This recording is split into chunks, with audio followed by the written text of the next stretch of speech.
What if your savings were locked away in someone else's vault, while your children studied under leaking roofs? What if for 60 years your country's gold lay beneath a foreign capital, while your people dug wells with bare hands? This is not a metaphor.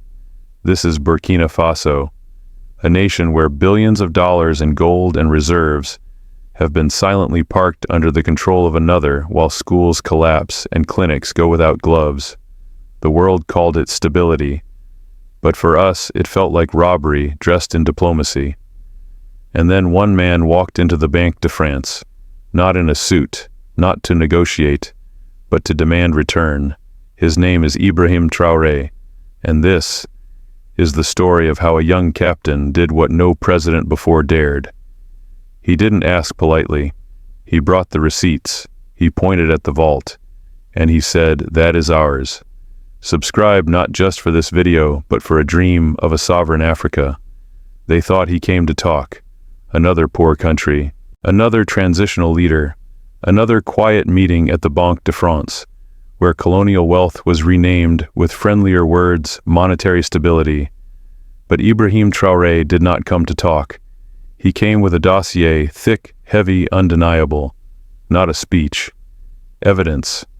Ledger entries from 1960, receipts from the Kaya gold mine, a letter from 1978 when the former government was forced to deposit profits into a French vault under the CFA system.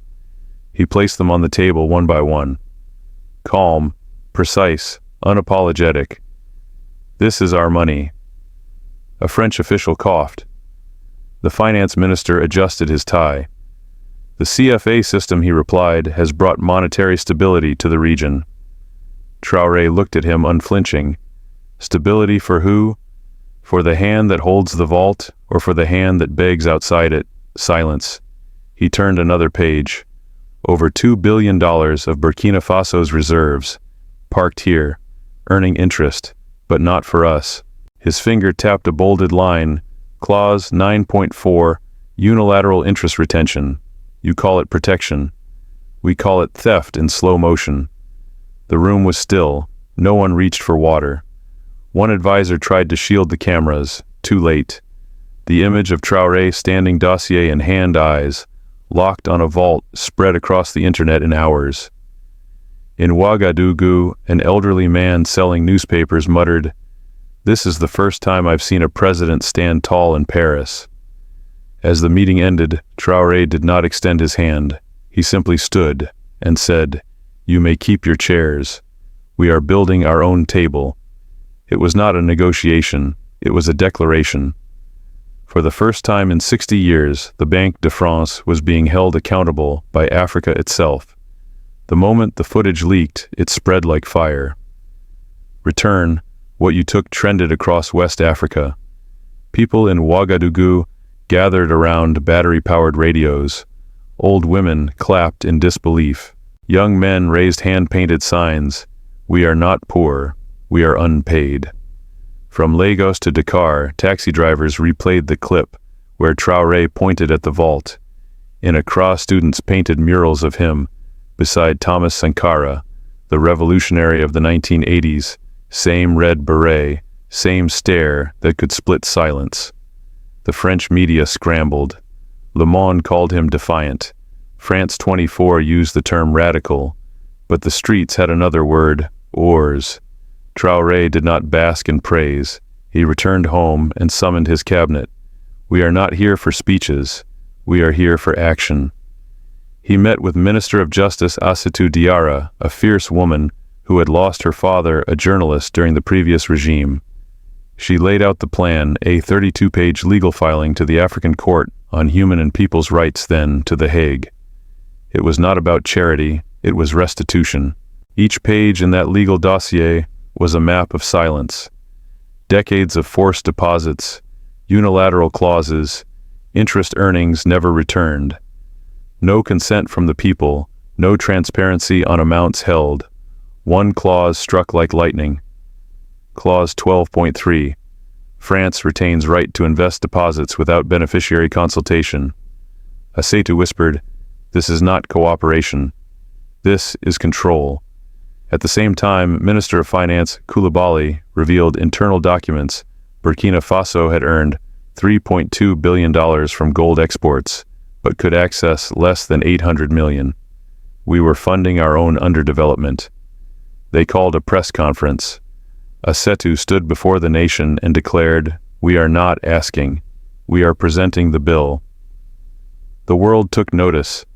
Economists in Ghana, Nigeria, and Kenya confirmed similar structures. Dozens of African universities held forums, currency or chain stability or silence in Paris. Whispers turned to worries. Camille Soulier, a mid-level analyst at the French Treasury, found herself caught in a storm. She had grown up believing the CFA franc was a legacy of friendship. Now she stared at memos stamped confidential that confirmed otherwise. One document read, "Do not disclose cumulative interest gains to originating nations unless legally obligated." Her hands trembled. She leaked it. The headline exploded, "The Missing Billions, How Africa Bankrolled Paris." In Dakar, a rapper released a song, not aid, but interest. In Niamey, students took to the streets with books in hand. In Abidjan, someone carved into a statue, "Return before we unbuild." Traoré moved fast. He formed a legal coalition, Burkina Faso, Mali, Niger, Togo, and Guinea. A new alliance, the debt of dignity. Their demand, full return of reserves and interest, held in French banks since 1960. People started writing names of villages on stones and mailing them to Paris. Tenkodogo sent this stone. This is from a clinic with no gloves. France, under pressure, offered a dialogue. Traoré declined. "We've spoken for 60 years. Now, it is time to listen." Media houses split. Some tried to frame the movement as anti-Western, but the people reframed it. This is not anti-anyone. This is pro-justice. And slowly, other countries began to review their own arrangements. In Senegal, a teacher asked his students, "Who owns our money?" A small girl replied, "We do. But someone else has the key." It was not just a financial awakening, it was a cultural reckoning. One where ledgers became weapons, receipts became resistance, and silence became strength. The courtroom was colder than expected. Rows of diplomats, observers, journalists, all silent, all watching. At the front stood Asedu Diarra, dressed not in robes, but in the dark indigo of her mother's village. Behind her, a team of young lawyers from Burkina Faso, Mali, Togo, Guinea. In her hand, a document with 2 words, handwritten in red ink, "Return, now." The case had reached the International Court of Justice. A historic filing. 5 African nations jointly suing the French state for decades of unlawful reserve retention, unilateral investment of sovereign wealth, and economic coercion. This wasn't about loans. This was about theft. Asedu began slowly. "We come not to beg, but to reveal." She read Clause 12.3 aloud. "France retains the right to reinvest all deposits without prior notification to the originating nation." Then she paused, looked up. "In 1963, my grandfather sold goats to help build a school. That school had no roof, but Paris had lights. Where did the light come from?" The courtroom held its breath. She presented a timeline of transactions. 1974 gold revenues from Ouahigouya rerouted to Banque de France. 1982 no record of interest returned. 1995 CFA reforms with no national referendum. 2010 $7 billion in reserves still inaccessible. The French defense team argued this system maintained regional peace. Diarra fired back, "Peace is not when the gun is silent. It's when the vault is open." She pulled out a stone from her bag, placed it on the table. "This is from a village called Awa, where a clinic has no electricity, but whose gold paid for your nuclear grid." She cited Articles 1 and 21 of the African Charter. "Every people shall freely dispose of their wealth and natural resources. In no case shall a people be deprived of it." The judges nodded. Outside the courtroom, supporters gathered. Some held photos of their parents who had labored in mines. Others wore shirts printed with "Not for aid, for justice." In Paris, Camille Soulier, now whistleblower, was interviewed live. She held up internal memos. These documents confirm that we withheld earnings, reinvested without consent, and never disclosed profits. A French MP called it economic apartheid. Back in the courtroom, Diarra spoke her final lines. "This is not anti-France, it is pro-truth. Return what was held, return what was earned, return what was hidden." The court fell silent. At 10:02 a.m., the presiding judge raised his gavel. The tribunal finds in favor of the plaintiffs. France is hereby ordered to repay $6.4 billion in reserves and interest to the nations of origin. A gasp, then tears. Traoré, watching from a modest office in Ouagadougou, simply nodded. Let dignity be our interest rate. People flooded the streets, not to celebrate France's loss, but Africa's return. In Dakar, a mural of Diarra was painted beside Sankara. Truth has a lawyer now. In Lomé, church bells rang. In Bamako, students chanted, "We are not the debt, we are the claim." France appealed, but the court refused. Justice delayed was already justice denied. A week later, the transfer was made. At midnight, a notification blinked on a screen in Ouagadougou: incoming transfer, 6.4 billion USD. But it wasn't about the money anymore. It was about memory, respect, and reclaiming the narrative. The money arrived, but no one threw a party. No red carpets, no parades, just silence. And a simple sentence from Ibrahim Traoré: build what they said we couldn't. The first payment went not to consultants, but to a school collapsed in the village of Terrabin, where children once learned under trees. Next, clinics stocked with gloves and gauze, a clean water borehole, a dirt road paved with local stone, all signed off by local engineers, not foreign contractors. And then came the idea. A project not of cement, but of memory. A road, but not just any road. The La Route d'Or, the path of return. It would stretch from Ouagadougou to Kaya, cutting through villages whose names had been erased in old colonial maps. On its sides, stones sent by citizens, each engraved with names: Awa, 1932, 2004, Josephine, teacher Bissa village Bakari, died in the gold mines, 1976. Children helped lay them. Elders prayed over them. The path became a living archive. The inauguration was unlike any ceremony. No ministers spoke. Instead, a group of schoolgirls walked silently along the path, each carrying a bowl of millet water or earth. One stopped before a plaque and whispered, "They did not forget you." In the crowd, Assetou Diarra stood beside her mother. She clutched a letter written by her father in 1991 before he disappeared. It read, "One day we will name the road ourselves." Across Africa, something shifted. In Ghana, students demanded an audit of their reserves. In Senegal, history classes began teaching about the return lawsuit.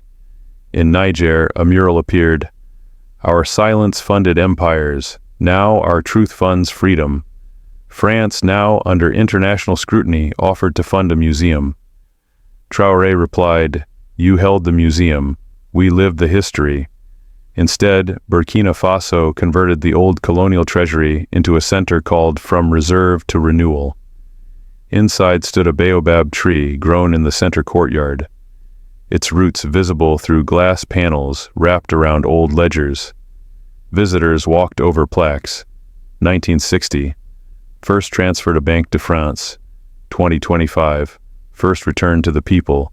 A global exhibit followed. In Paris, the Africa you couldn't erase. In Washington, sovereignty in numbers. In Johannesburg, back to balance. In classrooms, new textbooks arrived. On page 1. Before they return the money, we return the truth. One boy in Bobo Dioulasso asked his teacher, "Will they take it again?"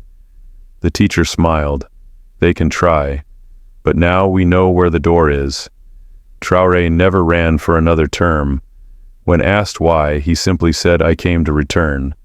Now others can rebuild." He now teaches part-time in a village school, and sometimes he walks the La Route d'Or, speaking to the stones. One day a girl walked beside him. She asked, "Did we win?" He looked at her. We remembered. That's how we began to win. And so on a path paved with memory and justice, an entire continent took one step forward together. From a silent vault in Paris to a dirt path lined with stones in Kaya. This is the journey of a people who refused to forget. They called it aid, but we saw the ledgers. They called it stability, but we lived the silence. Burkina Faso did not start a war. It started a reckoning. With a dossier, with a red beret, with a sentence, "Return what you took." The return was never just about money. It was about memory made visible, about naming what was denied, about walking on roads paved with truth. Today, the La Route d'Or stands not only as asphalt, but as a mirror. Every plaque, every name, every child who steps on that road says, "We are not broken. We were buried. Now we rise." Across the world, people are listening. In churches and classrooms, in courtrooms and homes. From Harlem to Bamako, one truth echoes. Africa is not asking for pity. It is demanding respect. And that respect starts with remembering that the gold in your ring may have come from a mine with no gloves, that the lights in your city may have dimmed a village elsewhere. That silence is not peace, and forgetting is not forgiveness. But now we walk forward, not with rage, but with clarity, not with bitterness, but with balance, not as victims, but as authors of our return. So if this story moved you, if you believe that truth matters, that memory is power, that dignity is overdue, then comment below New Africa, not just as a hashtag, but as a promise, because the future isn't waiting, it's walking, one stone, one name, one truth at a time. They called it stability. But I remember the rain coming through the school roof as my daughter tried to memorize her lesson. I remember the clinic where my mother died, not for lack of will, but for lack of gloves. And I remember the silence. Not the silence of peace, but of forgetting, of being forgotten. I am from Kaya, Burkina Faso, a place they never placed on their maps, except to draw borders around our gold. They told us we were poor, that we needed aid, that our countries were unstable, and we believed them for a time. We folded ourselves into borrowed suits and foreign tongues, learning the language of donors while forgetting the rhythm of our own. But something changed. It didn't come with a speech. It came with receipts. When Ibrahim Traoré stood in the Banque de France with our history in hand, it was not a protest. It was a return of voice, of memory, of justice. He didn't ask for their pity. He showed them the bill. I watched it unfold, not from a palace, but from a market stall. I sell cassava and ginger, but that day I sold nothing. We all stopped. Radios were turned up. The image of our captain pointing at the vault, his voice calm, his words sharp spread like Harmattan wind. And in that moment, I knew we had never been voiceless. We had been silenced. The CFA system, they said, was for our benefit. But no child in my village benefited from seeing our gold shipped out, our reserves held hostage. We begged for roads while they earned interest. We patched up wounds while they polished their monuments. This is not a story of revenge. It is a story of recognition. When Asedu Diarra stood in that courtroom holding a stone from Awa, she wasn't just a lawyer. She was all of us. Every mother who gave birth in darkness. Every miner who never came home. Every teacher who wrote on broken chalkboards, hoping that one child might remember enough to forget our pain. The verdict came. 6.4 billion. A number, yes, but also a mirror. For every franc that returned, a truth did too. And when the money arrived, we didn't dance. We remembered. In my village, they built a road, but they did not name it after politicians. They named it after those we buried without graves. The La Route d'Or, the path of return. My daughter walks it to school now. She walks on names, on stories, on stones, engraved not in marble but in meaning. People ask me, did Africa win? And I say, we remembered. That was the beginning of our victory. This was never about a bank transfer. This was about truth made visible. It was about taking the silence they buried us in and chiseling it into sentences, into lawsuits, into songs. I no longer call this a protest. I call it a harvest. Because now when they ask where our wealth went, we do not shrug. We point to the ledgers, we point to the stones, we point to the path.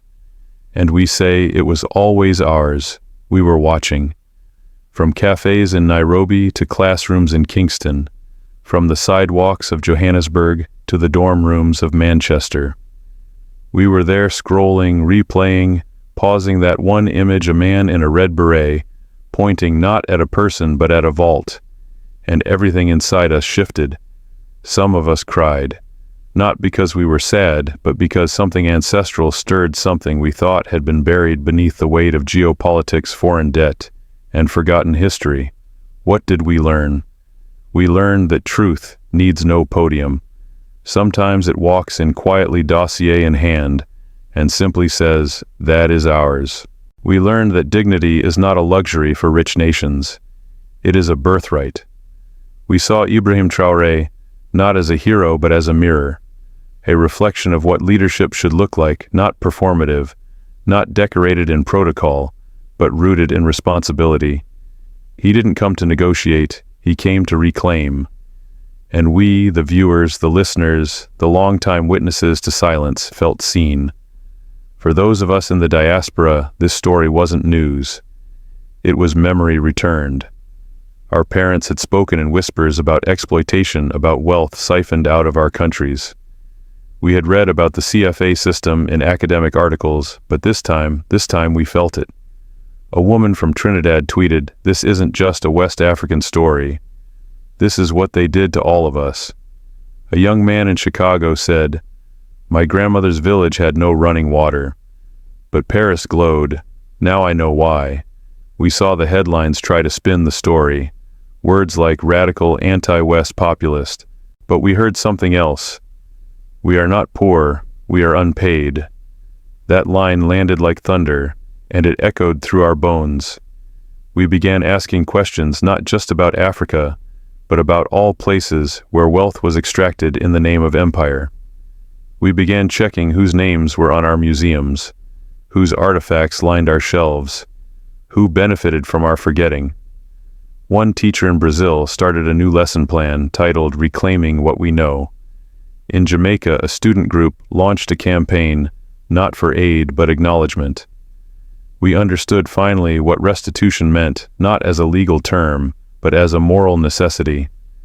Because this story taught us that justice isn't about guilt, it's about truth. And truth once spoken refuses to be unspoken. The moment that courtroom ruled in favor of Burkina Faso and its allies, something deeper was restored. Not just reserves, but relevance. Not just money, but memory. A boy in London wrote, "Before this I thought Africa was always asking.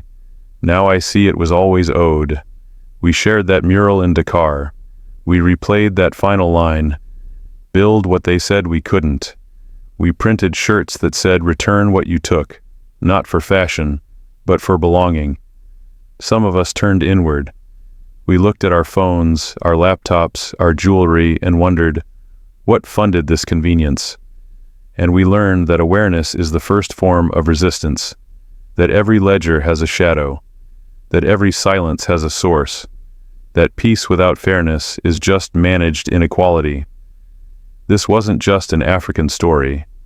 This was a global reminder that systems dressed as stability can often be quiet thefts, that generosity from oppressors is often recycled wealth, that the path to justice begins not with revenge, but with record-keeping. A Ghanaian economist said it best, "For too long, we've balanced budgets while our spirits were bankrupt. Now we balance both." We learn that legal battles aren't always fought in suits. Sometimes they're fought with stones, engraved with names laid on roads that the world tried to forget. We saw the La Route d'Or. We watched the schoolgirls walk in silence. We watched a lawyer carry a stone into court, and a country carry its history into the light. And perhaps most of all, we learned that memory, when reclaimed, can rebuild futures. We are the viewers. But we are not passive. This story taught us that to witness is to participate, to remember is to resist erasure, and to speak, even when late, is still an act of arrival. So here we are, from Accra to Atlanta, from Dakar to Detroit, from Bamako to Birmingham, not just watching but walking, because the path Traoré pointed to does not end in Burkina Faso. It begins there, and it calls to all of us who have forgotten where the vault is and how long it's been locked. The money came back. But we learned this was never about the money. It was about standing, about a people who no longer bowed when addressed but stood with quiet power and said, "We remember." We remember what it cost to survive silence. We remember what it meant to give and never receive. We remember the names they refused to print, the schools that never had walls, the mothers who died in candlelit clinics while their gold lit foreign capitals. So what now? Now we walk differently. In every village where a stone was sent to Paris, a new story has begun. Children are asking questions. Teachers are rewriting syllabi. Elders are speaking without lowering their voices. Because now we've seen what memory can build. In Ouagadougou, the baobab tree planted inside the old treasury has become a place of pilgrimage. Not for tourists, but for those who want to see the ledgers wrapped in roots, history intertwined with life. A student from Rwanda stood under its branches and whispered, "They took what they thought was ours, but they left what they never understood our truth. We no longer fear being called radical, because now we understand radical is just another word for early. Early to see the theft, early to feel the weight, early to call it what it is, a slow erasure masked as economic policy." France appealed, but history did not, because once truth is spoken, it does not return quietly to the archives. It lives. It breathes through every project funded, not by foreign aid, but by returned reserves. It sings in every school child who no longer studies under leaking roofs. It walks in every young lawyer trained not in the language of permission, but in the tone of demand. And across the continent, others have followed. Senegal opened an inquiry. Benin commissioned a report titled "The Real Cost of Silence." Cameroon began translating the lawsuit into school curricula. Even outside Africa, the echoes spread. In Haiti, activists cited Burkina Faso as a precedent for reparations. In India, a journalist wrote, "This is what post-colonial accountability looks like, not apology, but audit." In the Caribbean, elders said prayers not of mourning, but of memory. They had tried to bury us in bureaucracy, but we learned to plant stories instead. The world finally saw what we've known all along, that underdevelopment was not a failure, it was a strategy. That poverty wasn't organic, it was orchestrated. That sovereignty is not granted, it is reclaimed. One invoice at a time. One court ruling at a time. One stone laid by children at a time. And the greatest lesson, that silence can be weaponized, but so can memory. The La Route d'Or, the path of return, is no longer just a road. It is a reminder that we can name our dead, that we can walk over truth and not turn away, that we can turn a colonial treasury into a sanctuary of dignity. We are the descendants of miners, midwives, and freedom fighters. And now we are their memory made visible. Some still ask, but will it last? To them, we say it already has. Because now our children know where the money went. They know why their school had no roof. They know what Clause 12.3 meant. And most importantly, they know what we did to get it back. They do not need monuments. They have the stones. They have the names. They have the path. And on that path, Africa walks, not behind, not begging but forward, shoulders back, truth in hand, not waiting for permission, writing our own receipts. What began in a quiet room with a dossier and a vault has now become a storm. Not a storm of fire, but of clarity. Not of violence, but of voices long silenced, now returned to volume. The La Route Dure may have begun in Burkina Faso, but its echoes are landing in every corner of the globe where history still lies unsettled. In South America, whispers have grown louder. In Bogota, a mural now stretches across the wall of a university library, painted in bold letters, "We were not poor. We were priced out." In Mexico City, economists have unearthed old documents from the 1940s, showing how coffee and copper profits were redirected to foreign reserves under disguised trade agreements. Inspired by Burkina Faso's legal strategy, Ecuador's parliament has begun debating a motion called the right to return. It's not a migration law, it's an economic truth-telling campaign. In the Philippines, a group of students formed a coalition named Receipts of Resistance. They translate and circulate key clauses from Burkina Faso's lawsuit in local languages, Tagalog, Visaya and Ilocano, reminding their communities, what happened there echoes here. The story spread not because it was loud, but because it was undeniable. Every country that has felt the weight of extraction without explanation now sees a mirror, and not a cracked one, but whole. In Glasgow, a retired Scottish historian held a seminar titled, "After Empire, What is Still Owed?" She ended with a question. If Africa has begun to reclaim what was taken, are we ready to return what we hold? Her students left in silence, not of disinterest, but of deepening responsibility. Back in West Africa, the coalition called, "The Debt of Dignity" continues to expand. Now 9 nations strong, they are drafting a shared charter of economic sovereignty asserting 5 principles. All sovereign wealth must be held on national soil. 2. Any foreign reserve arrangement must be consented to by public referendum. 3. Historical transactions involving resource extraction must be made publicly available. 4.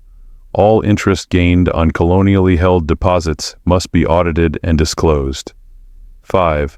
Restitution is not a favor, it is a duty. The UN called the charter ambitious. But on the streets of Bamako, someone wrote on a wall, "Justice has always sounded ambitious to those who profit from its delay." At universities, new courses have appeared. Memory as currency, post-colonial accounting, from resource to recompense, economic justice in the global south. The ethics of return, legal precedents from the La Route Dure students are not just studying these concepts, they are living them. They walk the La Route Dure on virtual field trips. They build interactive archives. They interview their grandparents. They ask not, "What did we lose?" but "What are we owed and how do we name it?" From New York to Nairobi, the movement has reminded us that history is not behind us. It is beneath us, buried in balance sheets, hidden in stabilization agreements, tucked inside terms like development assistance. But now the terms are changing. In Brussels, a group of economists proposed a new global term, debt of extraction, defined as accumulated economic value lost by formerly colonized nations due to enforced capital outflows, unequal trade terms, and externally dictated monetary policy. And here's what made it revolutionary: they suggested that it be quantifiable, not theoretical, not moral, but financial. The world began to ask, what did Ghana lose in cocoa interest between 1920 and 1980? What did India pay through rail taxes under the Raj? What did Haiti pay to France, and who profited? Suddenly justice had numbers. Suddenly memory had metrics. Meanwhile, in Burkina Faso, something beautiful and quiet continued to grow. The La Route Dure now stretches across 3 provinces. Each year a new section is laid, funded by returned reserves, built by local labor, named by village elders. Each stone still bears names, and now, dates. Not dates of birth and death only, but dates of return. A child kneels beside one and reads aloud, Bakari Doumbaya, born 1950, died in a gold mine 1981, gold return 2025. Teachers now use these plaques, as part of their curriculum. This stone, they say, is not decoration, it is a receipt. In one school, a girl named Aminata wrote an essay titled "What We Take Back When We Name the Loss." She closed with this line, "They took the gold, but they forgot to take our memory." Now we dig truth, and this time we keep it. The story of Traoré Diarra and the millions who walked silently with them is now more than a moment. It is a method of reclaiming without rage, of resisting without erasure, of rising without asking. A global campaign has emerged so we reclaim the ledger. People are sharing stories of stolen land, unpaid labor, hidden wealth, not with bitterness, but with balance, because Burkina Faso taught us something timeless, that justice is not vengeance, it is restoration. And once memory has returned, the future follows.